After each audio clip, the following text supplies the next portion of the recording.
କାଳୁ ଗରମ ବିଛଣା ତ ଦେଇ ପାରିଲଣି, ମତେ କିଛି ଖାଇବାକୁ ଆଣିକି ଦିଅ, ମତେ ଭାରି ଭୋକ ଲାଗିଲାଣି। ସୁନ୍ଦରୀ, କାଲି ମୋ ମା ଦେଶୀ ମାଛ ଝୋଳ ପଠାଇଥିଲା, ସେଇଆକୁ ଖାଇଦିଅ। କଣ କହିଲ କାଳୁ? ଦେଶୀ ମାଛର ଝୋଳ? ତୁମ ମା ତ 4 ଖଣ୍ଡ ମାଛ ଆଉ ଟିକେ ଝୋଳ ଦେଇଥିଲେ, ତା ଥିରୁ ତୁମେ ନିଜେ 3 ଖଣ୍ଡ ମାଛ ଖାଇଦେଲ। ଗୋଟେ ମାଛ ତ ମୁଁ କାଲି ରାତିରେ ଖାଇଲି, ଆଉ କୁଆଡେ ଆସିଲା ଯେ ମୁଁ ଏବେ ଯାଇ ଦେଶୀ ମାଛର ଝୋଳ ଖାଇବି? ହେଲେ ସୁନ୍ଦରୀ, ବାହାରେ ଜୋରରେ ଶୀତ ପକାଉଛି, ମତେ ଭାରି ଥଣ୍ଡା ଲାଗୁଛି। ମୁଁ ଏଇ ଥଣ୍ଡାରେ ବାହାରକୁ କେମିତି ଯିବି? ଯଦି 2ଟା ଖାଇବାକୁ ଦେଇପାରିବନି, ମତେ କାହିଁକି ବାହା ହେଉଥିଲ? ଓହୋ ସୁନ୍ଦରୀ, ଯାଉଛି, ଏବେ ତୁମକୁ କିଛି ନା କିଛି ଆଣି ଖାଇବାକୁ ଦେଉଛି। ଏମିତି କହି କାଳୁ କାଉ ଘରୁ ବାହାରିଯାଏ। ସେ ଉଡ଼ି ଉଡ଼ି ମିଠୁ ଶୁଆ ପାଖକୁ ଚାଲିଯାଏ। ମିଠୁ ଶୁଆ ତା କ୍ଷେତରେ ଗାଜର ଲଗାଇଥାଏ। କାଳୁ କାଉ ଯାଇ ମିଠୁ ଶୁଆକୁ କୁହେ, ମିଠୁ, ମୋ ସ୍ତ୍ରୀ ସୁନ୍ଦରୀକୁ ଭାରି ଭୋକ ଲାଗିଲାଣି, ତୋ କ୍ଷେତରୁ ମୋତେ ଗୋଟେ ଗାଜର ଦେ, ମୁଁ ତାକୁ ନେଇ ଦେବି, ନହେଲେ ସେ ମୋତେ ତ ମାରିକି ଖାଇଯିବ। କାଳୁ, ଏଇଟା ତ ତୋର ନିତିଦିନିଆ ଅଭ୍ୟାସ ହୋଇଗଲାଣି। ସବୁଦିନ ମାଗିବାକୁ ଚାଲି ଆସୁଛୁ, ନିଜେ କିଛି ପରିଶ୍ରମ କାହିଁକି କରୁନୁ? କାଳୁ କାଉ ତ କାନ୍ଦିବାକୁ ଲାଗେ। ମିଠୁ, ମୁଁ ଯଦି ସୁନ୍ଦରୀ ପାଇଁ କିଛି ଖାଇବାକୁ ନ ନେଇକି ଯିବି, ସେ ମୋତେ ଘର ଭିତରକୁ ପଶିବାକୁ ଦେବନି। ବାହାରେ ଏତେ ଥଣ୍ଡା ପଡ଼ୁଛି। ମିଠୁ, ତୁ କହ ମୁଁ କ'ଣ କରିବି? ମିଠୁ ଶୁଆକୁ କାଳୁ କାଉ ଉପରେ ଦୟା ଲାଗେ, ଆଉ ସେ କୁହେ, ତାହେଲେ କାଳୁ ଠିକ୍ ଅଛି, ଯା କ୍ଷେତରୁ ଗୋଟେ ଗାଜର ନେଇଯିବୁ। ଖୁସି ହୋଇ କାଳୁ କାଉ ଗାଜର କ୍ଷେତକୁ ଚାଲିଯାଏ, ଆଉ ସେଇଠି ବସିଥାଏ। ଗୋଟେ ନୁହଁ, ମୁଁ ତ ଏଇ କ୍ଷେତରୁ 3ଟି ଗାଜର ନେଇଯିବି। ମିଠୁ ଶୁଆ ବା କେମିତି ଜାଣିପାରିବ? ଏମିତି କହି କାଳୁ କାଉ କ୍ଷେତରୁ 3ଟି ଗାଜର ଆଣେ, ଆଉ ତାକୁ ଧରି ଉଡ଼ିଯାଏ। କିଛି ବାଟ ଗଲା ପରେ କାଳୁ କାଉ ଗୋଟେ ଗଛ ଉପରେ ବସି ପଡ଼େ। ମୋତେ ତ ଭାରି ଜୋରରେ ଭୋକ ଲାଗିଲାଣି, ଏଇ ଗାଜରକୁ ମୁଁ ଖାଇଦେଉଛି। ସୁନ୍ଦରୀ ପାଇଁ ପୁଣି ଯାଏ ମିଠୁ କ୍ଷେତରୁ ଗାଜର ମାଗି ଆଣିବି। ଏମିତି କହି କାଳୁ କାଉ ମନ ଖୁସି କରି ଗାଜର ଖାଏ। ଗାଜର ଖାଇସାରିବା ପରେ ସେ ପୁଣି ଥରେ ମିଠୁ ଶୁଆ ପାଖକୁ ଉଡ଼ିଯାଏ, ଆଉ ଯାଇ ଜୋରରେ ସେ କାନ୍ଦିବାକୁ ଲାଗେ। ଏ କାଳୁ, ଏବେ ପୁଣି କ'ଣ ହେଲା? ତୁ କାହିଁକି କାନ୍ଦୁଛୁ? ମିଠୁ, ତୋ ପାଖରୁ ମୁଁ ଯୋଉ ଗାଜର ସୁନ୍ଦରୀ ପାଇଁ ନେଇକି ଯାଇଥିଲି, ବାଟରେ ଗୋଟିଏ ବୁଢ଼ୀ ଚଢ଼େଇଟିଏ ବସିଥିଲା। ସେ ଭୋକିଲା ଥିଲା, ମୋତେ ତ ତା ଉପରେ ଦୟା ଆସିଲା। ମୁଁ ସେଇ ଗାଜରକୁ ସେ ବୁଢ଼ୀ ଚଢ଼େଇକୁ ଦେଇଦେଲି। ହେଲେ ମୁଁ ଯେତେବେଳେ ଖାଲି ହାତରେ ଘରକୁ ଗଲି, ଭୂତୁଣୀ ଭଳିଆ ମୋ ସ୍ତ୍ରୀ ମୋତେ ବହୁତ ପିଟିଲା। କହ ମିଠୁ, ମୁଁ ଏବେ କ'ଣ କରିବି? କାଳୁ, ତୁ ବହୁତ ଭଲ କାମ କଲୁ ସେ ବୁଢ଼ୀ ଚଢ଼େଇକୁ ସାହାଯ୍ୟ କରି। ତୁ ଭଲ କାମ କରିଛୁ, କାନ୍ଦେନା, ଯା ମୋ କ୍ଷେତରୁ ଆଉ ଗୋଟେ ଗାଜର ନେଇଯିବୁ। ମିଠୁ ଶୁଆ ପାଖରୁ ଏମିତି କଥା ଶୁଣି କାଳୁ କାଉ ତ ଭାରି ଖୁସି ହୋଇଯାଏ। ସିଏ ଉଡ଼ି ଉଡ଼ି ଯାଇ ମିଠୁ ଶୁଆ କ୍ଷେତରୁ ଚୋରି କରି 5ଟି ଗାଜର ତୋଳେ, ଆଉ ତାକୁ ନେଇ ଘରକୁ ଚାଲିଯାଏ। କାଳୁ, ତୁମେ ଆସିବାକୁ ଭାରି ଡେରି କରିଦେଲ, ହେଲେ ଗାଜର ତ ଭାରି ସୁଆଦିଆ ଅଛି, ସେଇଥିପାଇଁ ମୁଁ ତୁମକୁ କ୍ଷମା କରିଦେଲି। ମିଠୁ ଶୁଆକୁ କେତେ ଅନୁରୋଧ କଲି, ତାପରେ ଯାଇ ମିଠୁ ଶୁଆ ମୋତେ ତା କ୍ଷେତରୁ ଏମିତି ଗାଜର ଦେଲା।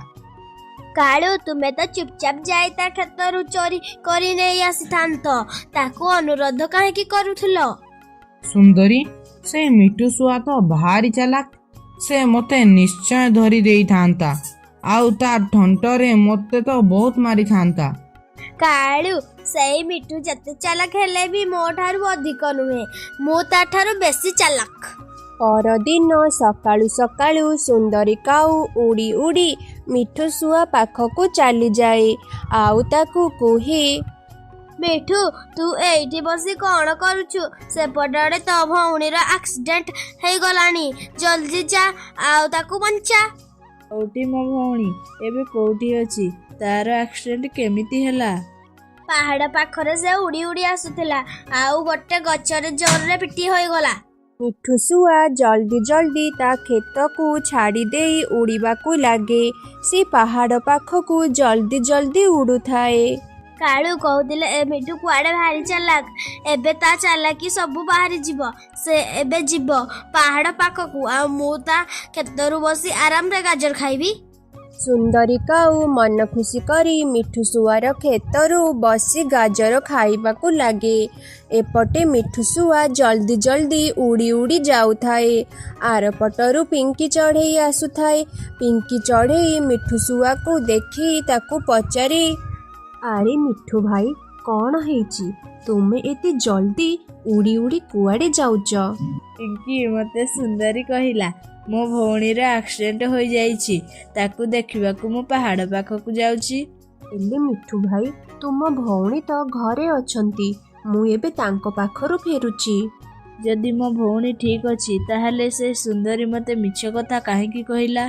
ମିଠୁ ଭାଇ, ତୁମକୁ ମିଛ କହି ସେ ବୋଧେ ତୁମ କ୍ଷେତରୁ ଗାଜର ଚୋରି କରୁଛନ୍ତି। ଗାଜର ତ ଏବେ ମୁଁ ତାକୁ ଖାଇବାକୁ ଦେବି, ଛାଡ଼ିବିନି। ମୁଁ ସେ ସୁନ୍ଦରୀକୁ ଜମା ଛାଡ଼ିବିନି। ଏମିତି କହି ମିଠୁ ଶୁଆ ଜଲ୍ଦି ଜଲ୍ଦି ଉଡ଼ିବାକୁ ଲାଗେ, ଆଉ ଯାଇ ପଛପଟୁ ସୁନ୍ଦରୀ କାଉକୁ ଧରିଦିଏ। ଦୁଷ୍ଟ କାଉ, ଏବେ ତ କୁଆଡ଼େ ଯିବୁ? ଏବେ ତ ମୁଁ ଜମା ହେଲେ ଛାଡ଼ିବିନି। ଯଦି ଗାଜର ଖାଇବାର ଇଚ୍ଛା ଥିଲା ମୋତେ ଗୋଟେ ମାଗି ପାରିଥାନ୍ତୁ, ହେଲେ ତୁ ମୋ ଭଉଣୀ ନାଁରେ ମିଛ କଥା କହିଲୁ, ଆଉ ମୋ କ୍ଷେତରେ ବସି ଗାଜର ଖାଉଛୁ। ମିଠୁ, ମୁଁ କ'ଣ ଗାଜର ଖାଉଛି? ମୁଁ ଦେଖୁଛି ଏ ଗାଜର ପାଚିଲାଣି ନା କଞ୍ଚା ଅଛି। ମିଠୁ ଶୁଆ ତ ବହୁତ ଜୋରେ ରାଗିଯାଏ। ତା ମୁନିଆ ଥଣ୍ଟରେ ସୁନ୍ଦରୀ କାଉକୁ ମାରିବାକୁ ଲାଗେ। ବଞ୍ଚାଅ, ବଞ୍ଚାଅ, ମତେ ଏ ମୋଟା ଥଣ୍ଟା ବାଲା ମିଠୁ ପାଖରୁ ବଞ୍ଚାଅ, ନହେଲେ ସେ ତ ମତେ ଆଜି ମାରୁ ମାରୁ ମାରିଦେବ। ଏମିତି କହି କାଉ ବଡ଼ ପାଟି କରି ଡାକିବାକୁ ଲାଗେ। ପାଟି ଶୁଣି ପିଙ୍କି ଚଢ଼େଇ ସେଠାକୁ ଚାଲି ଆସେ। ମିଠୁ ଭାଇ, ଛାଡ଼ି ଦିଅ, ଏବେ ତାଙ୍କୁ ଛାଡ଼ି ଦିଅ। ପିଙ୍କି ଚଢ଼େଇର କଥା ମାନି ମିଠୁ ଶୁଆ ସୁନ୍ଦରୀ କାଉକୁ ଛାଡ଼ି ଦିଏ। ସୁନ୍ଦରୀ କାଉ ଜଲ୍ଦି ଉଡ଼ି ଉଡ଼ି ସେଠାରୁ ଚାଲିଯାଏ। ପରଦିନ ମିଠୁ ଶୁଆ ତା କ୍ଷେତରୁ ସବୁତକ ଗାଜର ତୋଳିଦିଏ। ମିଠୁ ଶୁଆ ଜଙ୍ଗଲର ଚଢ଼େଇମାନଙ୍କୁ ଏକାଠି କରେ, ଆଉ ସବୁ ଚଢ଼େଇମାନଙ୍କୁ 2ଟି ଲେଖାଏଁ ଗାଜର ଦେଇଦିଏ। କାଳୁ, ସେଇ ମିଠୁ ଜଙ୍ଗଲର ସବୁ ଚଢ଼େଇ ମାନଙ୍କୁ 2ଟି ଲେଖାଏଁ ଗାଜର ବାଣ୍ଟୁଛି। କାଳୁ, କ'ଣ ସିଏ ଆମକୁ ବି ଗାଜର ଦେବ? ସୁନ୍ଦରୀ, ଆମେ ବି ଚାଲ ଯିବା ଆଉ ମିଠୁକୁ ଗାଜର ମାଗିବା। କେଜାଣି ସେ କାଳେ ଆମକୁ ଗାଜର ଦେବ। ଏମିତି କହି କାଳୁ କାଉ ଆଉ ସୁନ୍ଦରୀ କାଉ ମିଠୁ ଶୁଆର କ୍ଷେତ ପାଖକୁ ଉଡ଼ିଯାଆନ୍ତି। ମିଠୁ, ତୁ ସମସ୍ତଙ୍କୁ ଗାଜର ବାଣ୍ଟୁଛୁ, ଆମକୁ ବି କିଛି ଗାଜର ଦେ। ନା ନା, ତୁମେ 2 ଜଣ ଚୋର। ତୁମ 2 ଜଣଙ୍କୁ ଦେବା ପାଇଁ ମୋ ପାଖରେ କିଛି ହେଲେ ନାହିଁ। କାଉ ଭାଇ, ଦେଖ, ଗାଜର ଆମେ ବି ଖାଇଲୁ, ଆଉ ଗାଜର ତୁମେ ବି ଖାଇଛ। ଖାଲି ଏତିକି ଫରକ କି ତୁମେ 2 ଜଣ ଚୋରି କରିକି ଖାଇଛ, ଆଉ ଆମକୁ ମିଠୁ ଭାଇ ସେମିତି ଗାଜର ଦେଇଛନ୍ତି, କିନ୍ତୁ ବଦଳରେ ତୁମକୁ ମିଳିଲା ମାଡ଼। ଶୁଣ, ଚୋରି କରିବା ଛାଡ଼ି ଦିଅ। ହଁ ପିଙ୍କି, ତୁ ଠିକ କଥା କହୁଛୁ। କାଲି ଯଦି ମୁଁ ଚୋରି କରିନଥାନ୍ତି, ଆଜି ବି ମତେ ମିଠୁ ଗାଜର ଦେଇଥାନ୍ତା। କାଲି ମୁଁ ଗାଜର ଖାଇଲି, ଆଉ ମାଡ଼ ବି ଖାଇଲି। ମିଠୁ ଭାଇ, ଏମାନଙ୍କୁ ବି ଗାଜର ଦେଇଦିଅ। ମୋତେ ଲାଗୁଛି ଏଇ 2 ଜଣ ନିଶ୍ଚୟ ବଦଳି ଯିବେ। ପିଙ୍କି କଥାରେ ରାଜି ହୋଇ ମିଠୁ ଶୁଆ ବି କାଳୁ କାଉ ଆଉ ସୁନ୍ଦରୀ କାଉକୁ 2ଟି ଲେଖାଏଁ ଗାଜର ଦିଏ। ମନ ଖୁସି କରି କାଳୁ ଆଉ ସୁନ୍ଦରୀ କାଉ ସେଠାରୁ ଚାଲି ଆସନ୍ତି। କାଳୁ, ସତରେ ଏ ମିଠୁ ଶୁଆର ଗାଜର ତ ଭାରି ସୁଆଦିଆ। କାଲି ମୁଁ ଗାଜର ଖାଇଲି, ଆଉ ମାଡ଼ ଖାଇଲି। ସେ ମାଡ଼ ଗାଜରର ସୁଆଦିଆକୁ କୁଆଡ଼େ ହଜେଇ ଦେଲା। ସୁନ୍ଦରୀ, ତମେ ବା ଏବେ କହିକି ଆସିଲ ଚୋରି କରିବା ଛାଡ଼ିଦେବ ବୋଲି, ପୁଣି ସେଇ କଥା କହୁଛ? ହଁ କାଳୁ, ମୁଁ ପରା ଚୋରି କରିବା ଛାଡ଼ିଦେବି। ମୁଁ ତ ଖାଲି ସେ ଗାଜର ଖାଇବା କଥା ମନେ ପକାଉଥିଲି। ଏମିତି ଶୁଣି କାଳୁ କାଉ ତ ହସିବାକୁ ଲାଗେ। କାଳୁ ଆଉ ସୁନ୍ଦରୀ ମନ ଖୁସି କରି ଗାଜର ଖାଆନ୍ତି। ଜଗୁ କାଉ ଭାରି ଦୁର୍ବଳ ହୋଇ ପଡ଼ିଥିଲା। ସେ ଛୋଟ ପକ୍ଷୀମାନଙ୍କ ସହିତ ଖେଳିବା ପାଇଁ ଘର ବାହାରକୁ ତ ଯାଉଥିଲା, ହେଲେ କୌଣସି ଏକ ଗଛ ମୂଳେ ଶୋଇ ରହୁଥିଲା। ଛୋଟ ପକ୍ଷୀମାନେ ଖେଳୁଥିବାର ସେ ଦେଖୁଥିଲା, କାରଣ ସେ ବହୁତ ଦୁର୍ବଳ ହୋଇ ପଡ଼ୁଥିଲା। ସ୍କୁଲରେ ଯେତେବେଳେ ଉଡ଼ିବାର କମ୍ପିଟିସନ୍ ହେଉଥିଲା, ଜଗୁ କାଉ ସବୁବେଳେ ହାରି ଯାଉଥିଲା। ଦୁର୍ବଳ ହେବା ଯୋଗୁଁ ସେ ଉଡ଼ି ପାରୁନଥିଲା। ଜଗୁ କାଉ ଦୁର୍ବଳ ହେବା କାରଣରୁ ଭାରି ଥକି ପଡ଼ୁଥିଲା। ସେ ଦୁର୍ବଳ ହେବାର କାରଣ ସେ ନିଜେ ଥିଲା, କାରଣ ସେ କିଛି ଖାଉନଥିଲା। ଯେକୌଣସି ଖାଇବା ଜିନିଷ ହଉ ସେ ସେଥିରେ ଭଲ ମନ୍ଦ ବାଛୁଥିଲା। ଜଗୁ, ନେଲୁ ପୁଅ, ତୋ ବାପା କେତେ ଫଳ ଆଣିଛନ୍ତି, ନେ ଫଳ ଖାଇଦେ। ନାଇଁ ମାମା, ମୁଁ ଫଳ ଖାଇବିନି, ମୁଁ ଦାନା ଖାଇବି। ହଉ ନେ ପୁଅ, ଏ ଦାନା ଖାଇଦେ। ନାଇଁ ନାଇଁ ମାମା, ସେ ଦାନା ବହୁତ ଶୁଖିଲା ହୋଇଯାଇଛି, ମୁଁ ସେ ଦାନା ଖାଇବିନି। ଜଗୁ କାଉ ତ ଛୋଟ ଥିଲା, ସେ କିଛି ଜାଣିପାରୁନଥିଲା। ହେଲେ ତା ମମି ପାପା କାଳୁ କାଉ ଆଉ ସୁନ୍ଦରୀ କାଉ ଜଗୁ କାଉ ଠାରୁ ବି ଆହୁରି ଛୋଟ ଛୁଆ ହେଇଯାଉଥିଲେ। କାଳୁ, ଏଠିକି ଆସିଲ ଆସିଲ, ଦେଖିଲ ଏଠି ଜଗୁ ଫଳ ଖାଉନି। ସୁନ୍ଦରୀର କଥା ଶୁଣି କାଳୁ ଜଲ୍ଦି ଜଲ୍ଦି ଆସି ଜଗୁ କାଉକୁ ଗୋଟେ ବାଡ଼ିରେ ପିଟିବାକୁ ଲାଗିଲା। ଖା ଜଗୁ, ଭଲରେ ଭଲରେ କହୁଛି ଏ ଫଳ ସବୁ ଖା। ତୋ ବାପା ବି ଆଜି ଖାଇବ, ତୁ କ'ଣ ଖାଇବୁନୁ? ଖା କହୁଛି, ଖା। କାଳୁ କାଉ ବାଡ଼େଇବାର ଫଳ ଏଇଆ ହେଉଥିଲା। ଜଗୁ କାଉ ମାଡ଼ ତ ସହି ଯାଉଥିଲା, ହେଲେ ତା ଜିଦ୍ଦି କେବେ ବି ଛାଡ଼ୁନଥିଲା। ଗୋଟିଏ ଦିନ କାଳୁ କାଉ ଆଉ ସୁନ୍ଦରୀ କାଉ ଜଗୁକୁ ଡାକ୍ତରଙ୍କ ପାଖକୁ ନେଇକି ଯାଆନ୍ତି। କାଳୁ ବାବୁ, ସୁନ୍ଦରୀ ଭଉଣୀ, ଜଗୁ ତୁମର ବହୁତ ଦୁର୍ବଳ ହୋଇଯାଇଛି। ତାକୁ ପୁଷ୍ଟିକର ଖାଦ୍ୟ ଦରକାର, ଯେମିତି ଅଣ୍ଡା, କ୍ଷୀର, ଫଳ ଆଉ ମାଛ। ଏସବୁ ଖାଦ୍ୟ ଜଗୁକୁ ଦରକାର। ଡାକ୍ତର ବାବୁ, ମୁଁ କ'ଣ କରିବି କହିଲ? ବହୁତ ଚେଷ୍ଟା ପରେ ବି ଜଗୁ ଖାଉନି। ଆପଣମାନେ ମୋ କଥା ଧ୍ୟାନ ଦେଇ ଶୁଣନ୍ତୁ।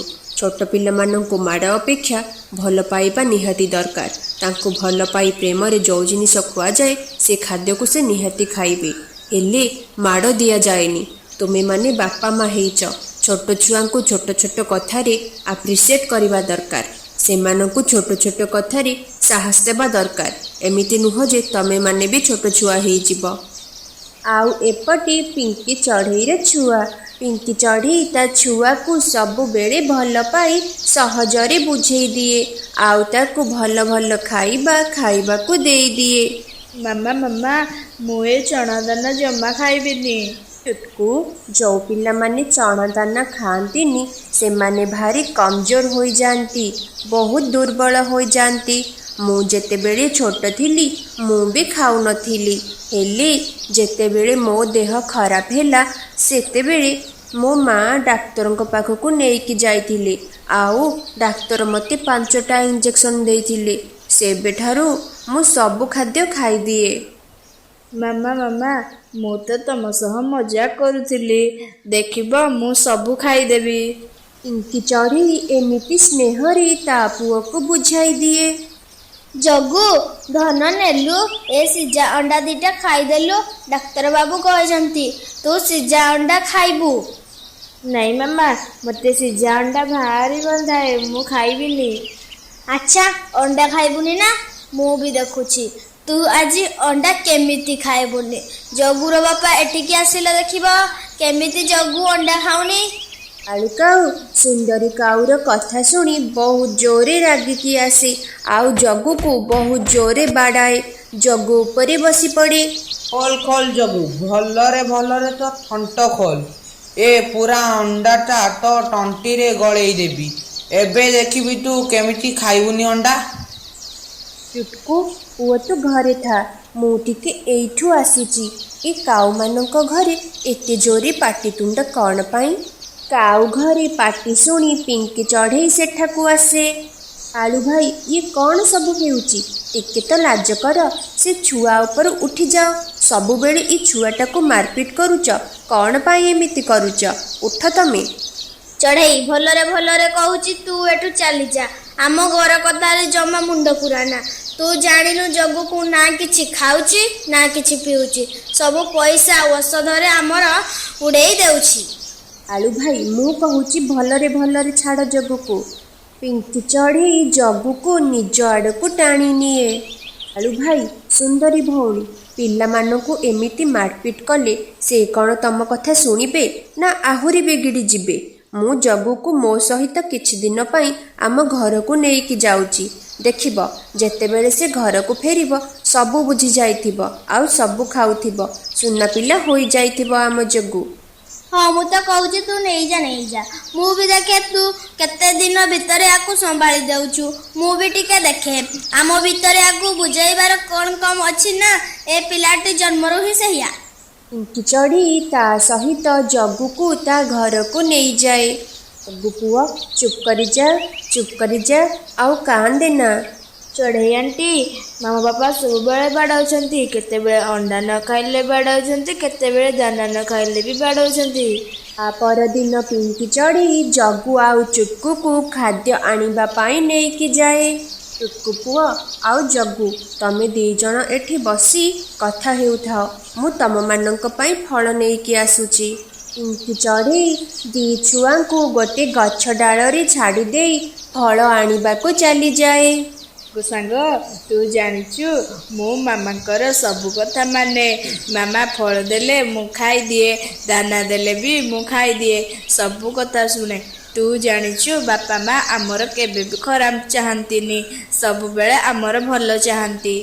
ତାପରେ ପିଙ୍କି ଚଢ଼େଇ ମିଠା ଫଳ ନେଇକି ଆସେ। ଚୁଟକୁ ତା ଫଳ ଖାଇକି ସଫା କରିଦିଏ। ହେଲେ ଜଗୁ ଫଳ ଜମା ବି ଖାଉନଥାଏ। ଜଗୁ, ତୁ କ'ଣ ପାଇଁ ଫଳ ଖାଉନୁ? ଜଗୁ ପୁଅ, ତୁ ଫଳ ଖାଇଦେ। ନାଇଁ ଚଢ଼େଇ ଆଣ୍ଟି, ମୋତେ ଏ ଫଳ ଜମା ବି ପସନ୍ଦ ନୁହଁ। ଆଚ୍ଛା, ତାହେଲେ ମୁଁ ଚୋପା ଛଡ଼େଇ ଦେଉଛି। ଖାଇବାକୁ ଆହୁରି ବି ସହଜ ହୋଇଯିବ। ଦେଖିବା ଆମ ଜଗୁ ଆଗ ଖାଉଛି ନା ମୁଁ ଆଗ ଖାଇଦେଉଛି। ଏମିତି ବୁଝେଇ ଦେଇ ପିଙ୍କି ଚଢ଼େଇ ଜଗୁକୁ ଫଳ ଖୁଆଇ ଦିଏ। ସକାଳ ଜଳଖିଆରେ ପିଙ୍କି ଚଢ଼େଇ ଆଜି ଅଣ୍ଡା ଆମଲେଟ୍ କରିଥାଏ। ନାଇଁ, ମୁଁ ଖାଇବିନି, ମୋତେ ଅଣ୍ଡା ଜମା ପସନ୍ଦ ନୁହଁ। କୁ ଅଣ୍ଡା ଆମଲେଟ୍ ତୁ ଖାଇଦେ ଆଉ ଜଗୁକୁ କହ କେମିତି ହୋଇଛି। ତାପରେ ଚୁଟକୁ ଅଣ୍ଡା ଆମଲେଟ୍ ଖାଇ ଜଗୁକୁ କୁହେ, ମାମା ବହୁତ ଟେଷ୍ଟି। ୱାଓ, ଟିକେ ରାଗ ରାଗ ଲାଗୁଛି। ୱାଓ ମାମା, ପୁରା ସୁପର ଟେଷ୍ଟି ହୋଇଛି। ଚୁଟକୁର କଥା ଶୁଣି ଜଗୁ ବି ଅଣ୍ଡା ଆମଲେଟ୍ ଖାଇଦିଏ। ଜଗୁ ଯେଉଁ ଜିନିଷ ନ ଖାଉଥିଲା ପିଙ୍କି ଚଢ଼େଇ ତାକୁ ଏମିତି ସ୍ନେହରେ ବୁଝେଇ ଦେଉଥିଲା ଯେ ଆଉ ଜଗୁ ଚୁଟକୁ ଖାଇବା ଦେଖି ସେ ବି ଖାଇଦେଉଥିଲା। ଏବେ ତ ଜଗୁ ସିଝା ଅଣ୍ଡା ବି ଖାଇଦେଉଥିଲା। ତା ପରଦିନ ପିଙ୍କି ଚଢ଼େଇ ଜଗୁକୁ ତାଙ୍କ ଘରକୁ ନେଇକି ଯାଏ। ସୁନ୍ଦରୀ ଭଉଣୀ, କାଳୁ ଭାଇ, ମୁଁ କହୁନଥିଲି ତମେମାନେ ଜଗୁକୁ ବୁଝେଇବାର ବାଟ ଅଲଗା ବାଛିଛ। ଏବେ ଆମ ଜଗୁ ସବୁ ଖାଇବ। ମାମା, ଘରେ ସିଝା ଅଣ୍ଡା ଅଛି? ଜଗୁର ଏ କଥା ଶୁଣି କାଳୁ କାଉ ଆଉ ସୁନ୍ଦରୀ କାଉ ପୁରା ଆଶ୍ଚର୍ଯ୍ୟ ହୋଇଗଲେ ଆଉ ପିଙ୍କି ଚଢ଼େଇକୁ ପୁରା ମାନିଗଲେ। ୱାହ ଚଢ଼େଇ ଭଉଣୀ ୱାହ, ତତେ ପରା ମୁଁ ଆଜି ମାନିଗଲି। ତୁ ଆମକୁ ଶିଖେଇ ଦେଲୁ ପିଲାମାନଙ୍କୁ କେମିତି ବୁଝାଯାଏ। ପିଲାମାନଙ୍କୁ ମାଡ଼ ନୁହେଁ, ସ୍ନେହରେ ବୁଝାଯାଏ। ଏବେ ତ ଜଗୁ କାଉ ସବୁ ଖାଉଥିଲା।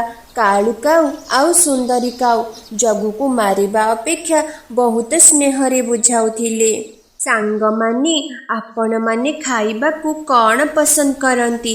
ନିହାତି ଭାବରେ କମେଣ୍ଟ ବକ୍ସରେ ଜଣେଇବେ। ରହିଲି, ନମସ୍କାର। ଗୋଟିଏ ଜଙ୍ଗଲରେ ଗୁଡ଼ିଆ ଆଉ ଚୁଟକୁ ଥିଲେ 2 ଗରିବ ଭାଇ ଭଉଣୀ। ତାଙ୍କର ଏଇ ଦୁନିଆରେ ଆଉ କେହି ହେଲେ ନଥିଲେ। ସେ 2 ଜଣ ଥିଲେ ଜଣେ ଅନ୍ୟ ଜଣଙ୍କର ସାହାରା। ଚୁଟକୁ ଆଉ ଗୁଡ଼ିଆ କାଳୁ ସେଠର କ୍ଷେତରେ କାମ କରନ୍ତି। ଆଉ ଯେଉଁ ଟଙ୍କା ପାଆନ୍ତି ସେ ସେଥିରେ ସୁରୁଖୁରୁରେ ଚଳିଯାଆନ୍ତି। ଥରେ ସେମାନେ ତାଙ୍କ କାମ ସାରି ତାଙ୍କ ଘରକୁ ଫେରୁଥିଲେ। ସେମାନେ ଦେଖନ୍ତି ଗୋଟେ ପାର୍କରେ 2 ଛୁଆ ତାଙ୍କ ବାପା ମାଙ୍କ ସହିତ ଖେଳୁଥାନ୍ତି। ଏମିତି ଦେଖି ଗୁଡ଼ିଆ କାନ୍ଦିବାକୁ ଲାଗେ। ତା ଭାଇ ଚୁଟକୁ ତାକୁ କହେ, ଗୁଡ଼ିଆ, ତୁ କାହିଁକି କାନ୍ଦୁଛୁ? ମୁଁ ପରା ଅଛି ତୋ ସାନ ଭାଇ ଚୁଟକୁ। ମୁଁ ସବୁବେଳେ ତୋ ସାଥିରେ ରହିବି। ଏବେ ଚାଲ, ମୋତେ ଭାରି ଭୋକ ଲାଗିଲାଣି। ହଁ ଚୁଟକୁ, ଚାଲ ଆମ ଘରକୁ ଯିବା, ମୋତେ ବି ଭାରି ଭୋକ ଲାଗିଲାଣି। ଏମିତି କଥା ହୋଇ ଦୁଇ ଭାଇ ଭଉଣୀ ସେଠାରୁ ଚାଲିଯାଆନ୍ତି। ସେମାନେ ଖାଇକି ଶୋଇ ପଡ଼ନ୍ତି। ଦେଖୁ ଦେଖୁ କିଛି ଦିନ ବିତିଯାଏ। ଥରେ ଚୁଟକୁର ଦେହ ବହୁତ ଖରାପ ହୋଇଯାଏ। ଗୁଡ଼ିଆ ତାକୁ ହସ୍ପିଟାଲ ନେଇଯାଏ। ତାପରେ ଡାକ୍ତର ବାବୁ ଆସି ଚୁଟକୁର ଚେକଅପ୍ କରନ୍ତି। ଆଉ ସେ ଗୁଡ଼ିଆକୁ କୁହନ୍ତି, ଆରେ ତୁମ ଭାଇର ଦେହ ବହୁତ ଦିନ ହେଲା ଖରାପ ଥିଲା, ହେଲେ ସେ ନିଜର ଉପରେ ଧ୍ୟାନ ଦେଲେଣି। ଏବେ ତାଙ୍କୁ 1 ମାସ ହସ୍ପିଟାଲରେ ରହିବାକୁ ହେବ, ତାହେଲେ ଯାଇ ତାଙ୍କ ଦେହ ଭଲ ହେବ। 1 ମାସ ପରେ ସେ ସୁସ୍ଥ ହୋଇଯିବେ, ନହେଲେ ତାଙ୍କ ଦେହ ଅଧିକରୁ ଅଧିକ ଖରାପ ହୋଇଯାଇପାରେ। ତୋର ବାବୁ 1 ମାସର ଖର୍ଚ୍ଚ କେତେ ଟଙ୍କା ଆସିବ? 1 ମାସର ଖର୍ଚ୍ଚ ତ ମିନିମମ୍ 1,00,000 ଟଙ୍କା ଲାଗିଯିବ। 1,00,000 ଟଙ୍କା କଥା ଶୁଣି ଗୁଡ଼ିଆ ଚିନ୍ତାରେ ପଡ଼ିଯାଏ। କାହିଁକି ନା ଗୁଡ଼ିଆ ତ କାଳୁ ସେଠ ପାଖରୁ ମାତ୍ର 5,000 ଟଙ୍କା ଦରମା ଆଣୁଥାଏ। ସେ ବି ନିତିଦିନିଆ ଖର୍ଚ୍ଚରେ ଖର୍ଚ୍ଚ ହୋଇଯାଉଥାଏ। ଗୁଡ଼ିଆ କ'ଣ କରିବ କିଛି ବୁଝିପାରୁନଥାଏ। ସେ ଡାକ୍ତର ବାବୁଙ୍କୁ କୁହେ, ତୋର ବାବୁ ମୋ ଭାଇକୁ ଛାଡ଼ିଦେଲେ ମୋର ଆଉ ଏ ଦୁନିଆରେ କେହି ନାହାନ୍ତି। ମୁଁ ଯେମିତି ହେଲେ ଟଙ୍କା ଯୋଗାଡ଼ କରିଦେବି। ଆପଣ ମୋ ଭାଇକୁ ଟ୍ରିଟମେଣ୍ଟ ଆରମ୍ଭ କରିଦିଅନ୍ତୁ। ଏମିତି କହି ଗୁଡ଼ିଆ ହସ୍ପିଟାଲରୁ ଚାଲି ଆସେ। ହେଲେ ସେ ତ ଚିନ୍ତାରେ ଥାଏ କି ସେ 1 ମାସ ଭିତରେ 1,00,000 ଟଙ୍କା କେମିତି ଯୋଗାଡ଼ କରିବ। କିନ୍ତୁ ତାର ଦରମା ତ ମାତ୍ର 5,000 ଟଙ୍କା। ଆଉ ଏତେ କମ୍ ସମୟରେ 1,00,000 ଟଙ୍କା ଯୋଗାଡ଼ କରିବା ପାଇଁ ତା ପାଖରେ କିଛି ଉପାୟ ନଥିଲା। ସେ ସେଥିପାଇଁ କାଳୁ ସେଠ ପାଖକୁ ଚାଲିଗଲା। ସାର୍, ଚୁଟକୁର ଦେହ ବହୁତ ଖରାପ। ଆପଣ ମୋତେ 1,00,000 ଟଙ୍କା ଦିଅନ୍ତୁ। ମୋ ଚୁଟକୁ ଭଲ ହୋଇଯିବ। ଆମେ 2 ଜଣ କାମ କରି ତୁମର ସବୁ ଟଙ୍କା ସୁଝିଦେବୁ। ଆରେ ତୋ ମୁଣ୍ଡ କ'ଣ ଖରାପ ହୋଇଯାଇଛି? 1,00,000 ଟଙ୍କା ମାଗୁଛୁ? ମାସକୁ ଦରମା ତୋର 5,000। ତୁ 1,00,000 ଟଙ୍କା ଏମିତି ମାଗୁଛୁ ଯେମିତି 10 ଟଙ୍କା। ଯା ଏଠାରୁ। ତୋର ବି କାଲିଠୁ ଏଠାକୁ କିଛି କାମ କରିବା ଆସିବା ଦରକାର ନାହିଁ। ମୁଁ ଅନ୍ୟ ଚଢ଼େଇକୁ ରଖିଦେବି। ଏମିତି କହି କାଳୁ କାଉ ଗୁଡ଼ିଆକୁ ବାହାର କରିଦିଏ। ଗୁଡ଼ିଆ ତ ଭାରି ମନ ଦୁଃଖ କରିଥାଏ। ସେ ତା ଭାଇ କଥା ଭାବି ଭାବି ଡରୁଥାଏ। ଗୁଡ଼ିଆ ଉଡ଼ି ଉଡ଼ି ଆସି ଗୋଟେ ନଦୀ କୂଳରେ ବସେ ଆଉ କାନ୍ଦିବାକୁ ଲାଗେ। ଏ ଭଗବାନ, ଡାକ୍ତରଙ୍କୁ ମୁଁ ତ କହିଦେଲି 1,00,000 ଟଙ୍କା ଯୋଗାଡ଼ କରିଦେବି। ମୋ ଭାଇ, ମୁଁ ତତେ ହରେଇବାକୁ ଚାହେଁନି। ତୁ ବ୍ୟସ୍ତ ହନା, ତୁ ବହୁତ ଜଲ୍ଦି ଭଲ ହୋଇଯିବୁ। ମୁଁ ଯେମିତି ହେଲେ ଟଙ୍କାର ଯୋଗାଡ଼ କରିକି ରହିବି। ଏମିତି କହି ଗୁଡ଼ିଆ କାନ୍ଦିବାକୁ ଲାଗେ। ଗୋଟେ ଗଛର ଡାଳରେ ବସି ଗୋଟେ ବୁଢ଼ୀ ଚଢ଼େଇ ଗୁଡ଼ିଆର କଥାକୁ ଶୁଣୁଥାଏ। ସେ ଗୁଡ଼ିଆ ପାଖକୁ ଆସେ ଆଉ ତାକୁ କୁହେ, ମାରେ, ତୁ ତ ଭାଇକୁ ବଞ୍ଚାଇବା ପାଇଁ ସବୁ କିଛି କରିପାରିବୁ। ଯଦି ହଁ, ତାହେଲେ ତୋର ଯେତେ ଟଙ୍କା ଦରକାର ମୁଁ ତୋତେ ଦେବି। ହେଲେ ମୁଁ ଯେମିତି କହିବି ତୋତେ ଠିକ୍ ସେମିତି କରିବାକୁ ହେବ। ମାଉସୀ, ମୋର ଏଇ ଦୁନିଆରେ ମୋ ଭାଇ ଛଡ଼ା ଆଉ କେହି ନାହାନ୍ତି। ତାକୁ ବଞ୍ଚାଇବାକୁ ମୁଁ ସବୁ କିଛି କରିପାରିବି। ଆପଣ କୁହନ୍ତୁ ମୁଁ କ'ଣ କରିବି? କିନ୍ତୁ ଆପଣ ମୋତେ 1,00,000 ଟଙ୍କା ଦେବେ, ତାହେଲେ ଯାଇ ମୋ ଭାଇ ବଞ୍ଚିପାରିବ। ମାରେ, ମୁଁ ଏମିତି ସେମିତି ଚଢ଼େଇ ନୁହେଁ। ମୁଁ ହେଉଛି ପରିରାଇଜର ରାଣୀ ଚଢ଼େଇ। ମୁଁ ଏଟାକୁ ବୁଲିବାକୁ ଆସିଥିଲି, ହେଲେ ଗୋଟେ ଦୁଷ୍ଟ ଯାଦୁଗରିଣୀ ମୋ ଚପଲକୁ ଏଇ ନଦୀ ଭିତରେ ଲୁଚେଇ ଦେଇଛି। ଯାହା ଫଳରେ ମୁଁ ଆଉ ମୋ ପରିରାଇଜକୁ ଫେରି ପାରୁନି। ମୁଁ କେତେବେଳୁ ତୋ ଭଳି ଗୋଟେ ଭଲ ଚଢ଼େଇର ଅପେକ୍ଷା କରିଥିଲି, ଯିଏ ଏ ନଦୀ ଭିତରକୁ ଯାଇ ମୋ ଚପଲ ମୋତେ ଆଣିଦେବ। ହେଲେ ମୋର ସେ ଚପଲ ଆଣିବା ଏତେ ସହଜ କାମ ନୁହେଁ। ଯିଏ ସାହସୀ ଆଉ ବୁଦ୍ଧିଆ, ସିଏ କେବଳ ସେ ଚପଲକୁ ଆଣିପାରିବ। ତୁ କ'ଣ ନଦୀ ଭିତରକୁ ଯାଇ ମୋ ଚପଲ ମୋତେ ଆଣିଦେବୁ? ମାଉସୀ, ନଦୀ ଭିତରକୁ ତ ମୁଁ ଚପଲ ଆଣିପାରିବି, ହେଲେ ଏଇ ନଦୀ ଭାରି ଗଭୀର ଥିବ। ମୁଁ ତ ବୁଡ଼ିଯିବି। ଚପଲ କେମିତି ଆଣିବି? ନାଇଁ ଚଢ଼େଇ, ତୁ ଏଇ ଯାଦୁଇ ମୋତିକୁ ନେ। ତୁ ୟାକୁ ତୋ ପାଟି ଭିତରେ ଲୁଚେଇ ରଖିବୁ। ତୁ ପାଣି ଭିତରେ ଜମା ହେଲେ ବୁଡ଼ିବୁନି। ଆରାମରେ ଯାଇ ଆସିପାରିବୁ। ହେଲେ ମନେ ରଖ, ସେଇଠି ଗୋଟିଏ ମାୟାବୀ ଯାଦୁଗରିଣୀ ଅଛି। ସେ ତୋତେ ଭୁଲିବାକୁ ଚେଷ୍ଟା କରିବ, କିନ୍ତୁ ତୁ ତ ବୁଦ୍ଧି ଦ୍ୱାରା ତାକୁ ସାମ୍ନା କରିବୁ ଆଉ ଯାଇ ମୋର ଯାଦୁ ଚପଲ ନେଇ ଚାଲି ଆସିବୁ। ସେ ଯାଦୁଇ ମୋତିକୁ ଗୁଡ଼ିଆ ତା ପାଟି ଭିତରେ ରଖେ ଆଉ ନଦୀ ଭିତରକୁ ଚାଲିଯାଏ।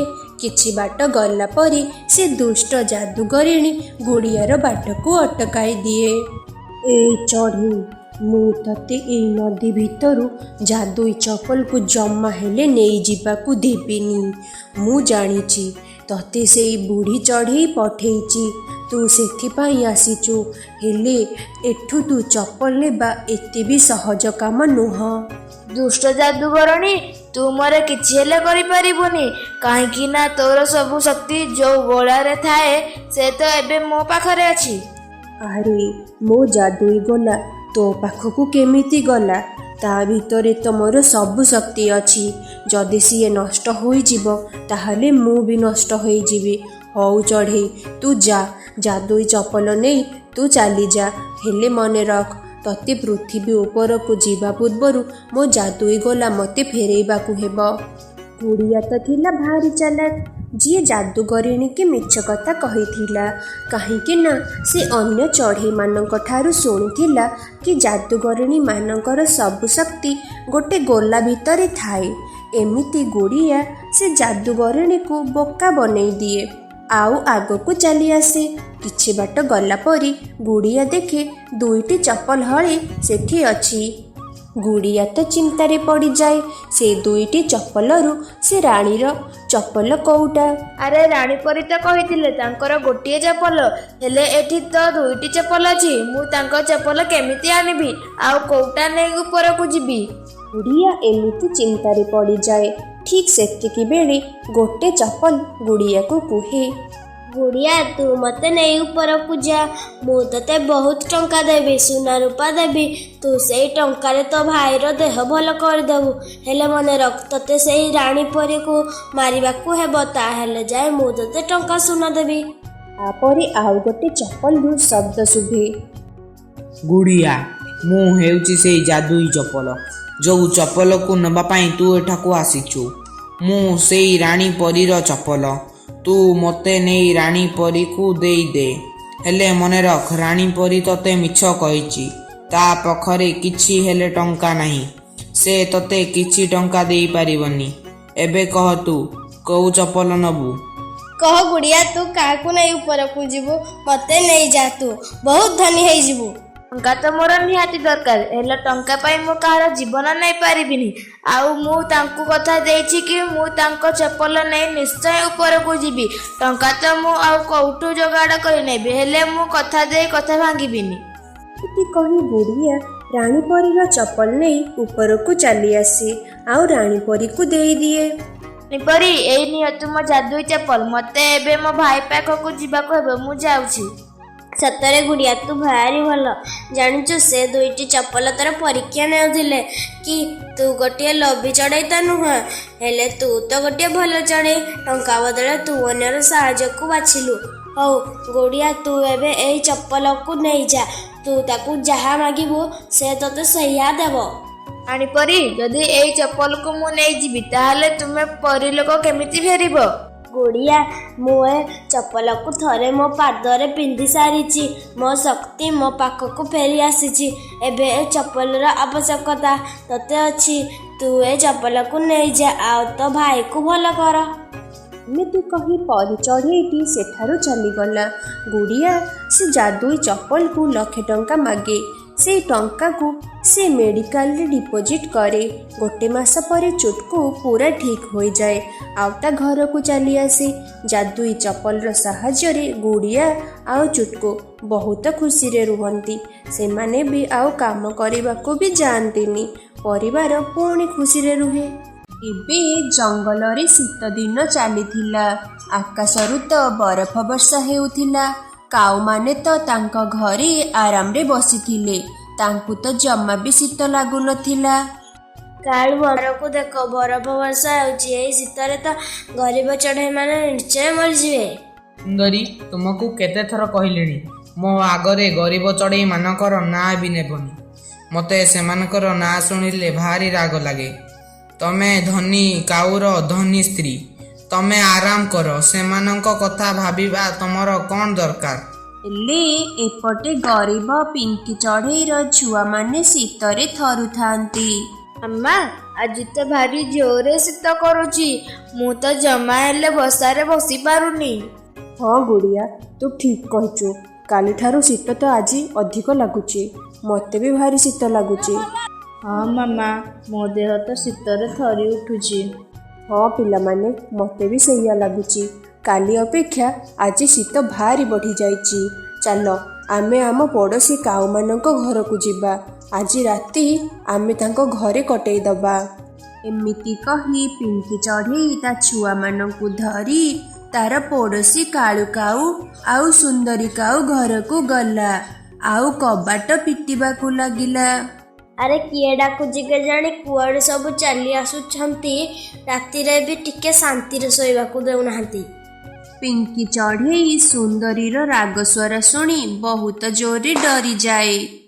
ସୁନ୍ଦରୀ ଭଉଣୀ, ମୁଁ ତମ ପଡ଼ୋଶୀ ପିଙ୍କି ଚଢ଼େଇ, ଟିକେ କବାଟ ଖୋଲ। ସୁନ୍ଦରୀ କାଉ ରାଗରେ ଆସି କବାଟ ଖୋଲେ। ହଁ କହ, କ'ଣ ହେଲା? ଏତେ ରାତିରେ କାହିଁକି ଡାକୁଛୁ? କାଉ ଭଉଣୀ, ଆଜି ଶୀତ ବଢ଼ିଯାଇଛି। ଛୁଆମାନେ ଘରେ ଜମା ହେଲେ ଶୋଇପାରୁନାହାନ୍ତି। ଆଜି ରାତି ତମେ ଆମକୁ ତୁମ ଘରେ କାଟିବାକୁ ଦିଅ।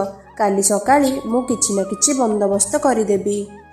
ନା ନା, ତୋ ଛୁଆମାନଙ୍କର ଚୁଁ ଚୁଁ ଶବ୍ଦରେ ଆମେ 2 ଜଣ ଶୋଇପାରିବୁନି, ଜମା ହେଲେ ଶୋଇପାରିବୁନି। ଆମେ 2 ଜଣ ଭାରି କଷ୍ଟ କରି ଶୁଖିଲା କାଠ ଏକାଠି କରିଛୁ ଶୀତ ଦିନରେ ଆରାମରେ ଶୋଇବୁ ବୋଲି। ତୁ ଏବେ ଆସି କହୁଛୁ ଆମ ଘରେ ଶୋଇବୁ? ଯା, ତୋ ଥଣ୍ଡା ଘରେ ତୁ ଶୋଇବୁ। ଆମକୁ ଟିକେ ଶାନ୍ତିରେ ଶୋଇବାକୁ ଦେ। ଏମିତି କହି ସୁନ୍ଦରୀ କାଉ ଘର ଭିତରକୁ ଚାଲିଯାଏ ଆଉ କବାଟକୁ ବନ୍ଦ କରିଦିଏ। କାଳୁ କାଉ ଉଠି ସୁନ୍ଦରୀକୁ ପଚାରେ, ସୁନ୍ଦରୀ, ବାହାରେ କିଏ ଗୋଟେ ଡାକୁଥିଲା? କାଳୁ, ସେ ଗରିବ ପିଙ୍କି ଚଢ଼େଇ। ତା ପାଟି ଶୁଣି ତମେ ତ ରାଗିଯାଅ।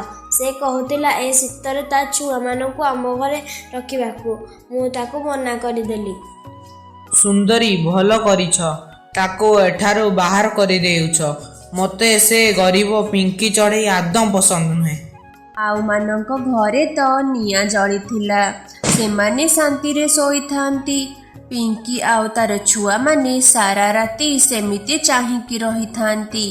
ଭୋରୁ ଭୋରୁ ପିଙ୍କି ଚଢ଼େଇ ତାର ଘରୁ ବାହାରି ଯାଏ ଆଉ ଆଜି ନିଶ୍ଚିନ୍ତ କରେ ଯେମିତି ହେଲେ ଛୁଆମାନଙ୍କ ପାଇଁ ଗରମର ବ୍ୟବସ୍ଥା କରିବ। ଏମିତି କହି ପିଙ୍କି ଚଢ଼େଇ ଉଡ଼ିଯାଏ। ସେ ଗାଁ ଆଡ଼କୁ ଚାଲିଯାଏ। ଅଳିଆ ଗଦା ପାଖରେ ପିଙ୍କି ଚଢ଼େଇକୁ ଗୋଟେ ପୁରୁଣା ଭଙ୍ଗା ହିଟର ଦେଖିବାକୁ ମିଳିଲା। ପିଙ୍କି ଚଢ଼େଇ ସେ ହିଟରକୁ ନେଇ ବଣ୍ଟିପାରା ପାଖକୁ ଚାଲିଯାଏ।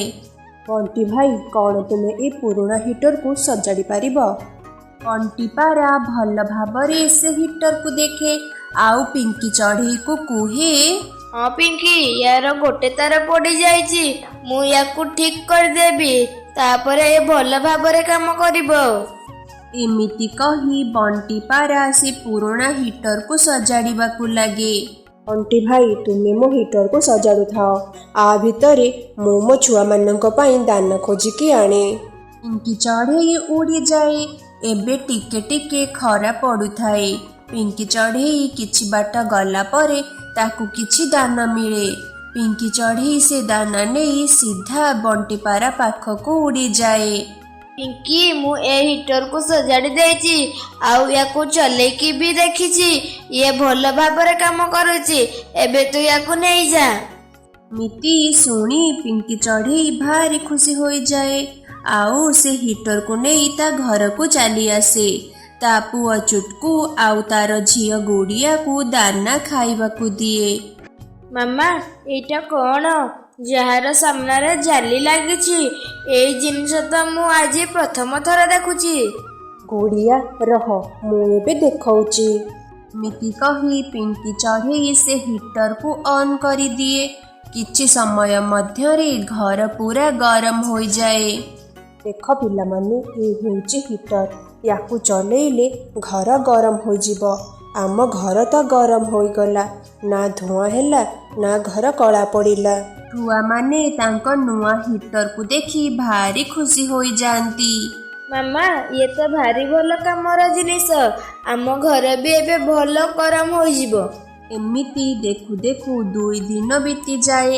କାଳୁ କାଉ ଆଉ ସୁନ୍ଦରୀ କାଉର ଘରୁ ତ ଶୁଖିଲା କାଠ ସରିଯାଇଥାଏ।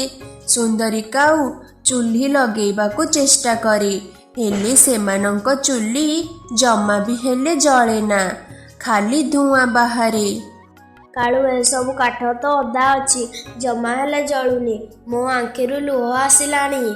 ଏବେ ତୁମେ ଜଳାଅ, ମୋ ଦ୍ୱାରା ଆଉ ଏ ଚୁଲି ଜମା ହେଲେ ବି ହବନି। କାଳୁ କାଉ ଆସି ଚୁଲି ଜଳେଇବାକୁ ଚେଷ୍ଟା କରେ, ହେଲେ ସେ ବି ଜଳେଇ ପାରେ ନା। ଘର ସାରା ତ ଖାଲି ଧୂଆଁ ହୋଇଯାଏ। ସୁନ୍ଦରୀ, ଜଲ୍ଦି ଘରୁ ବାହାରି ଯାଅ, ଘର ସାରା ଧୂଆଁ ହୋଇଗଲାଣି। ଧୂଆଁରେ ମୁଁ ଜମା ବି ନିଶ୍ୱାସ ନେଇପାରୁନି। ଆଉ ମାନେ ଘର ବାହାରକୁ ଚାଲି ଆସନ୍ତି। ବାହାରେ ତ ଥଣ୍ଡା ପଡୁଥିଲା, ହାଲକା ହାଲକା ପବନ ଦେଉଥିଲା, ଆଉ ଆକାଶରୁ ବରଫ ବର୍ଷା ହେଉଥିଲା। କାଉମାନେ ଗୋଟେ ଗଛ ଡାଳରେ ବସିଯାଆନ୍ତି। ସେମାନଙ୍କୁ ତ ଭାରି ଶୀତ ଲାଗୁଥାଏ। କାଳୁ ସେଇ ଦେଖ, ପିଙ୍କି ଚଢ଼େଇ ଘରୁ ଗୋଟେ ଆଲୋକ ଆସୁଛି। ଲାଗୁଛି ସେ ବୋଧେ ନିଆଁ ଜାଳିଛି। ଚାଲ ଆମେ ସେଠାକୁ ଯିବା। କାଳୁ ଆଉ ସୁନ୍ଦରୀ ପିଙ୍କି ଚଢ଼େଇର ଘର ପାଖକୁ ଚାଲି ଆସନ୍ତି। ସୁନ୍ଦରୀ କାଉ ଝରକା ବାଟେ ଦେଖେ। କାଳୁ ଏ କ'ଣ, ପିଙ୍କିର ଘରେ ତ ହିଟର ଅଛି, ଆଉ ସେମାନେ ସମସ୍ତେ ହିଟରରେ ଶୋଇଛନ୍ତି। ହେଲେ ସୁନ୍ଦରୀ, ପିଙ୍କି କ'ଣ ଆମକୁ ତା ଘରେ ଶୋଇବାକୁ ଦେବ? କାଳୁ ଆମେ ତ ତାକୁ ସେଦିନ ଆମ ଘରେ ରହିବାକୁ ମନା କରିଥିଲେ। ଚାଲ ଦେଖିବା ପିଙ୍କି ଆମକୁ ତା ଘରେ ରହିବାକୁ ଦେଉଛି ନା ନାହିଁ। ଏମିତି କହି ସୁନ୍ଦରୀ କାଉ ପିଙ୍କି ଚଢ଼େଇକୁ ଡାକେ। ଇଏ ରୁହ, ମୁଁ ସାଙ୍ଗେ ସାଙ୍ଗେ କବାଟ ଖୋଲୁଛି। ଲାଗୁଛି କିଏ ବୋଧେ ଶୀତରେ ସାହାଯ୍ୟ ମାଗିବାକୁ ଆସିଛି। ପିଙ୍କି ଚଢ଼େଇ ବାହାରକୁ ଆସି କବାଟ ଖୋଲେ। ଘର ବାହାରେ କାଳୁ ଆଉ ସୁନ୍ଦରୀ କାଉକୁ ଦେଖି ପିଙ୍କି ଚଢ଼େଇ ତ ଆଶ୍ଚର୍ଯ୍ୟ ହୋଇଯାଏ। ଆରେ କାଉମାନେ, ତୁମେ ତୁମର ଗରମ ଘରକୁ ଛାଡ଼ି ଏଇ ଥଣ୍ଡାରେ କ'ଣ କରୁଛ? ଚଢ଼େଇ, ଆମ ଘରୁ ଶୁଖିଲା କାଠ ସରିଗଲା। ଅଧା କାଠ ଲଗେଇବାରୁ ଧୂଆଁରେ ତ ପୁରା ଭର୍ତ୍ତି ହୋଇଗଲା। ଆମକୁ ଭାରି ଜୋରରେ ଥଣ୍ଡା ଲାଗୁଛି। ପିଙ୍କି, ଏଇ ରାତିଟା ତୁ ଆମକୁ ତ ଘରେ ଶୋଇବାକୁ ଦେ। ପିଙ୍କି, ମୋତେ କ୍ଷମା କରିଦେ। ସେ ରାତିରେ ମୁଁ ତତେ ମୋ ଘରେ ରଖିନଥିଲି। ହେଲେ ଆଜି ଯଦି ଆମେ ଏ ବାହାରେ ରହିବୁ, ଏଇ ଶୀତରେ ଆମେ ତ ନିଶ୍ଚୟ ମରିଯିବୁ। କାଳୁ ଭାଇ, ସୁନ୍ଦରୀ ଭଉଣୀ, ମୁଁ ଜାଣିଛି ବାହାରେ ବରଫ ବର୍ଷା ହେଉଛି। ଏ ରାତି ବାହାରେ କାଟିବା ଭାରି ମୁସ୍କିଲ। ତୁମେ 2 ଜଣ ଚିନ୍ତା କରନି, ମୋ ଘର ଭିତରକୁ ଚାଲି ଆସ। କାଳୁ କାଉ ଆଉ ସୁନ୍ଦରୀ କାଉ ପିଙ୍କି ଚଢ଼େଇର ଘର ଭିତରକୁ ଚାଲି ଆସନ୍ତି। ପିଙ୍କି ଚଢ଼େଇର ଘର ପୁରା ଗରମ ଥିଲା। ସୁନ୍ଦରୀ ଭଉଣୀ, ସେଇଠି ଗୋଟେ ନରମ ବସା ଅଛି। ତୁମେ 2 ଜଣ ସେଇଠି ଶୋଇପଡ଼, ତୁମକୁ ଆରାମ ଲାଗିବ। କାଳୁ ଆଉ ସୁନ୍ଦରୀ ସେଇ ବସାରେ ଯାଇ ଶୋଇପଡ଼ନ୍ତି। ତାଙ୍କୁ ଟିକେ ହେଲେ ଶୀତ ଲାଗୁନଥାଏ। ସେ 2 ଜଣ ଭାରି ଅନୁତାପ କରନ୍ତି। ପିଙ୍କି ଚଢ଼େଇ ଅସୁବିଧାରେ ଥିଲାବେଳେ କାଉମାନେ ତାଙ୍କୁ ସାହାଯ୍ୟ କରିନଥିଲେ। ହେଲେ ଆଜି କାଉମାନେ ଅସୁବିଧାରେ ଥିଲାବେଳେ ପିଙ୍କି ଚଢ଼େଇ ତାଙ୍କୁ ସାହାଯ୍ୟ କରିଥିଲା। ପିଙ୍କି ଚଢ଼େଇର ଏମିତି ଗୁଣ ଦେଖି କାଉମାନେ ବଦଳି ଯାଇଥିଲେ, ଆଉ ପିଙ୍କି ସାଙ୍ଗରେ ଭଲ ସମ୍ପର୍କ ରଖିଥିଲେ। ଜଙ୍ଗଲରେ ଶୀତ ଦିନ ଆରମ୍ଭ ହୋଇସାରିଥିଲା। ମା ଚଢ଼େଇ ତାର 2ଟି ଛୁଆ ପାଇଁ 2ଟି କମ୍ବଳ ନେଇକି ଆସିଥିଲା। ଛୁଆମାନେ କମ୍ବଳ ଦେଖି ବହୁତ ଖୁସି ଥିଲେ। ମାମା, ନାଲି କମ୍ବଳଟା ମୋର, ମୁଁ ସେଟା ନେବି। ନାଇଁ ମାମା, ସେ କମ୍ବଳଟା ମୁଁ ନେବି, ମୋର ସେ କମ୍ବଳଟା ଦରକାର। ପିଲାମାନେ ଝଗଡ଼ା କାଇଁ କରୁଛ? ମୁଁ କହିବି କିଏ କୋଉଟା ନେବ। ନାଲି କମ୍ବଳଟା ମୋ ଗୁଡ଼ିଆର, ଆଉ ଏ ନୀଳ କମ୍ବଳଟା ମୋ ଚୁଟକୁର। ମା କଥାରେ ପିଲାମାନେ ରାଜି ହେଲେ ନିଜ ନିଜର କମ୍ବଳ ନେଇ ଘୋଡ଼େଇ ହୋଇ ଶୋଇପଡ଼ିଲେ। ମାମା, ଆଜି ଗୋଟେ ଗପ କହୁନ। ନାଇଁ ନାଇଁ ଝିଅ, ମୁଁ ଆଜି ପୁରା ଥକି ଯାଇଛି, ଆଜି କହିପାରିବିନି। ନାହିଁ ମାମା, ପ୍ଲିଜ୍ ଆଜି ତ ଗୋଟେ ଗପ କହିଦିଅ। ହଉ ହେଲା, କହୁଛି, ତୁମେ 2 ଜଣ ଶୁଣ। ଗୋଟିଏ ଜଙ୍ଗଲରେ ଜଣେ ଚଢ଼େଇ ରାଣୀ ଥିଲା। ତାଙ୍କ ରାଜଉଆସରେ 2ଟି ବଡ଼ ବଡ଼ ଗଛ ଥିଲା। ମା ଚଢ଼େଇର ଏତିକି ଗପ ଶୁଣୁ ଶୁଣୁ ପିଲାମାନଙ୍କ ଆଖି ବନ୍ଦ ହୋଇଗଲା। ତାପରେ ସେମାନେ ଶୋଇପଡ଼ିଲେ। ତାପରେ ମା ଚଢ଼େଇ ବି ଶୋଇପଡ଼ିଲା। ତା ପରଦିନ ସକାଳ ହେଲା। ଚୁଟକୁ ଆଉ ଗୁଡ଼ିଆ 2 ଜଣ ନଦୀ ପାଖକୁ ଗଲେ। ସେଇଠି ସେମାନଙ୍କୁ ଜଗୁ କାଉ ଦେଖା ହେଲା। ଆରେ ଚୁଟକୁ, ତମେ 2 ଜଣ କ'ଣ ପାଣି ପିଇବାକୁ ଆସିଛ କି? ଚୁଟକୁ, ତୁ ଗଣିତ ବହି ମୋତେ ଟିକେ ଦେବୁ ତ? ସ୍କୁଲରେ ଯେଉଁ ପାଠ ଦିଆ ହେଇନଥିଲା ମୁଁ ସେଟା କରିବି ବା। ହେଲେ ଜଗୁ, ତୁ କ'ଣ ମୋ ଗଣିତ ବହି ମାଗୁଛୁ? ତୋ ଗଣିତ ବହି କ'ଣ ହେଲା କି? ମୋ ଗଣିତ ବହିର ଫର୍ଦ୍ଦଟା ଫାଟି ଯାଇଛି, ସେଥିପାଇଁ ମାଗୁଛି। ହଉ ହଉ ଜଗୁ ଭାଇ, ତୁ ଆସ ଆମ ସାଙ୍ଗରେ ଆମ ଘରକୁ ଆସ। ତାପରେ ଜଗୁ, ଗୁଡ଼ିଆ ଆଉ ଚୁଟକୁ ସହିତ ତାଙ୍କ ଘରକୁ ଗଲା। ଜଗୁ, ଏଇନା ଗଣିତ ବହି, ମୋ ବହିଟା ଟିକେ ସମ୍ଭାଳିକି ରଖିବୁ ହେଲା।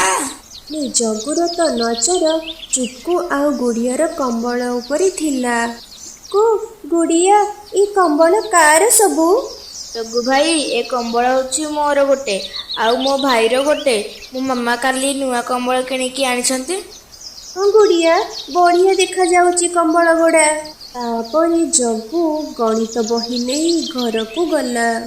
କମ୍ବଳ ଦରକାର ମାନେ କମ୍ବଳ ଦରକାର, ସେମିତିଆ ଗୋଟେ ନାଲିଆ କମ୍ବଳ ଦରକାର, ଦରକାର ମାନେ ଦରକାର। ଆଲୋ ପୁଅ ଜଗୁ, ଟିକେ ଚୁପ୍ କର, ମୋତେ ଟିକେ ରୋଷେଇ କରିବା ପାଇଁ ଦେ। ନାଲି କମ୍ବଳ ଦରକାର, ନାଲି କମ୍ବଳ ଦରକାର, ହେଲେ ମୁଁ କୋଉଠୁ ଆଣିକି ଦେବି?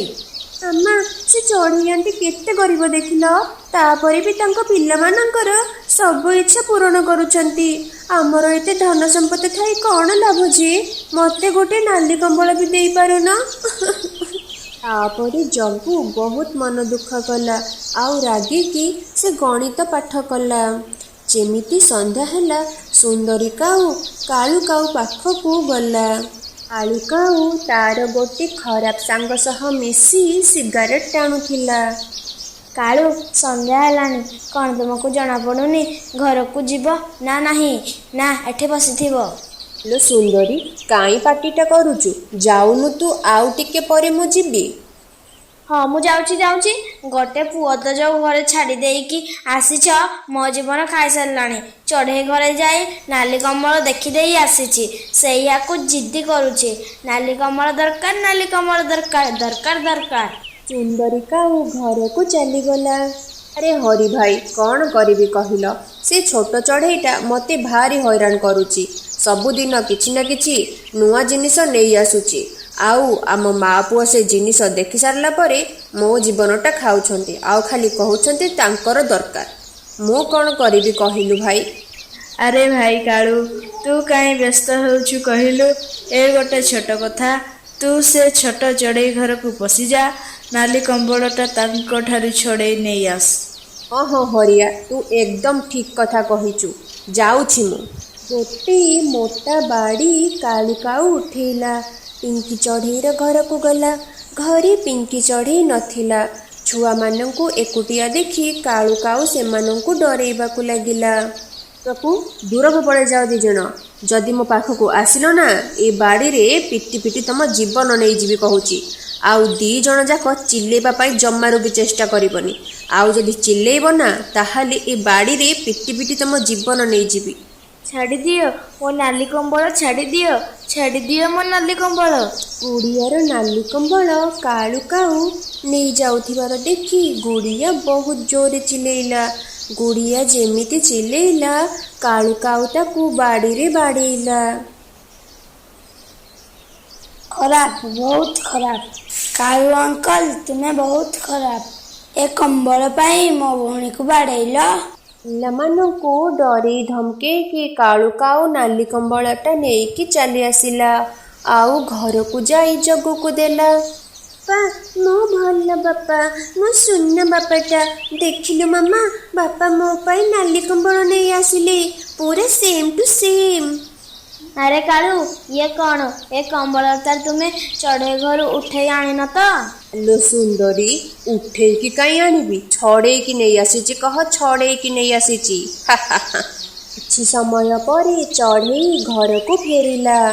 ମାମା ଦେଖ, କାଳୁ ଅଙ୍କଲ ମୋତେ କେମିତି ବାଡ଼ାଇଛନ୍ତି, ଆଉ ମୋ ନାଲି କମ୍ବଳ ବି ଛଡ଼େଇ ନେଇ ଯାଇଛନ୍ତି।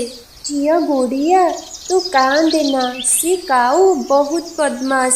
ମୁଁ ତା ସହ ଝଗଡ଼ା କରିବା ପାଇଁ ଚାହୁଁନି। ତୁ ଆଜି ତୋ ଭାଇ କମ୍ବଳ ଘୋଡ଼ାଇ ହୋଇ ଶୋଇପଡ଼। ତାପରେ ଗୁଡ଼ିଆ ତା ମା କଥାରେ ରାଜି ହେଲା। ଭାଇ ଭଉଣୀ ଗୋଟି କମ୍ବଳ ଘୋଡ଼ି ହୋଇ ଶୋଇଲେ। ପିଙ୍କି ଚଢ଼େଇ ବି ତାର ବସାରେ ଶୋଇପଡ଼ିଲା। ଆଉ ଏପଟେ ଜଗୁ କାଉ ନାଲି କମ୍ବଳ ଘୋଡ଼ାଇ ହୋଇ ଶୋଇଥିଲା। ତାପରେ କାଳୁ କାଉ ଜଗୁ କାଉ ପାଖକୁ ଗଲା। ଗେହ୍ଲା ବାବାଟା, କ'ଣ ତୁ ଆଜି ଖୁସି ଅଛୁ ତ? ହଁ ବାବା, ତମେ ମୋ ପାଇଁ ଏତେ ଚୋରି କରୁଛ, ମୁଁ କାହିଁ ଖୁସି ହେବିନି? ସୁନ୍ଦରୀ କାଉ ଆଉ ଗୋଟେ ପଟେ ତା ବସାରେ ଶୋଇଥିଲା। କାଳୁ କାଉ ତା ପୁଅ ସହ ଗପି ଗପି ସିଗାରେଟ୍ ଟାଣୁଥିଲା। ନିଆଁ ଟିକେ ଉଡ଼ିଯାଇ କମ୍ବଳ ଉପରେ ପଡ଼ିଲା। ଧୀରେ ଧୀରେ କମ୍ବଳରୁ ଧୂଆଁ ଉଠିଲା। କ'ଣ ଗୋଟେ ଜଳିଲା ଭଳିଆ ଗନ୍ଧ ହଉନି? ହଁ ପୁଅ, ମୁଁ ବା ଏବେ ସିଗାରେଟରେ ନିଆଁ ଲଗେଇଲି। ସେ ଗନ୍ଧଟା ହେଉଥିବ। ତୁ ଜମା ବି ଚିନ୍ତା କରନି, ଆରାମସେ ଶୋଇପଡ଼। ଧୀରେ ଧୀରେ ଜଳି କମ୍ବଳରୁ ବହୁ ଜୋରେ ନିଆଁ ଉଠିଲା। ନିଆଁ ନିଆଁ, ପୁଅ ଜଗୁ, ତୁ ଜଲ୍ଦି ଘରୁ ବାହାରି ଚାଲିଯା, କମ୍ବଳରେ ନିଆଁ ଲାଗିଯାଇଛି। ପାଟି ଶୁଣି ସୁନ୍ଦରୀ କାଉ ବି ଉଠି ପଡ଼ିଲା। ସେତେବେଳକୁ ନିଆଁ ବହୁ ଜୋରେ ଲାଗି ସାରିଲାଣି। କାଉମାନେ ସବୁ ଘରୁ ପଦାକୁ ପଳେଇଲେ। ତାଙ୍କ ଘର ସାମ୍ନାରେ ତାଙ୍କ ଘର ଜଳୁଥିଲା। ଆଉ କାଉମାନେ ବି ବସିକି କାନ୍ଦୁଥିଲେ। ମୋ ଘର ଜଳିଗଲା। ଯଦି ମୁଁ ଚଢ଼େଇର ସେ ନାଲି କମ୍ବଳଟା ଛଡ଼େଇକି ନ ଆଣିଥାନ୍ତି, ତାହେଲେ ମୋ ଘର ଆଜି ସୁରକ୍ଷିତ ଥାନ୍ତା, ଆଜି ଜଳି ନଥାନ୍ତା। କାଉମାନେ ଏବେ ଯେତେ କାନ୍ଦିଲେ ବି ଆଉ କିଛି ଲାଭ ନାହିଁ। ଏସବୁ କାଳୁ କାଉ କରିଥିବା ପାପର ଦଣ୍ଡ।